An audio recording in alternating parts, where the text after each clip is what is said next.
ମୋ ବସ୍ कर्मचारी दादागिरी टंका न फेराई निर्धूम छेचिले साधारण यात्री को दुर्व्यवहार करुछंती कर्मचारी कलर धरुछंती सर्वसाधारण स्थान में माड़ मारुछंती। मो बस कर्मचारी दबंगिरी कहा साहस रे यात्री को करुछंती दुर्व्यवहार केवल गाड़ी गुलज नुहे सर्वसाधारण स्थान में निरीह यात्री को कथा पदके मारुछंती माड़।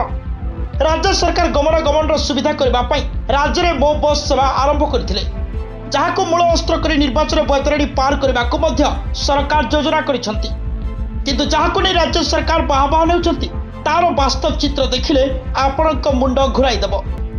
थरे दृश्य उपर नजर पकांतु। जड़े साधारण निरीह यात्री जी कि मो बस रे यात्रा करथिले तांको केउ भली व्यवहार करा जाउछि। युवक जनक मो बस कर्मचारी को टंका देथिले बाकी टंका मागिबारु मो बस कर्मचारी तांको टंका फेरवा परिवर्ते निर्धूम माड़ मारिबा को आरंभ करदेले। एमितिके जनगहलीपूर्ण राजरास्ता कलर धरिबा सह निर्धूम माड़ मारिले। व्यक्ति जनक को तले गड़ाई पड़ाई माड़ मारुथिया बेले कई जड़े दृश्य को मोबाइल रे कैद कर देथिले। तेरे मो बस कर्मचारी को एते साहस किए देला बोली एबे साधारण लोके प्रश्न करूछंती। सरकार सुविधा बस जोगाई देछंती बोली कोन कर्मचारी को कहछंती यात्री मानन को कथा पदके माड़ मारिबे बोली एमिते प्रश्न साधारण जनता पचारुछंती।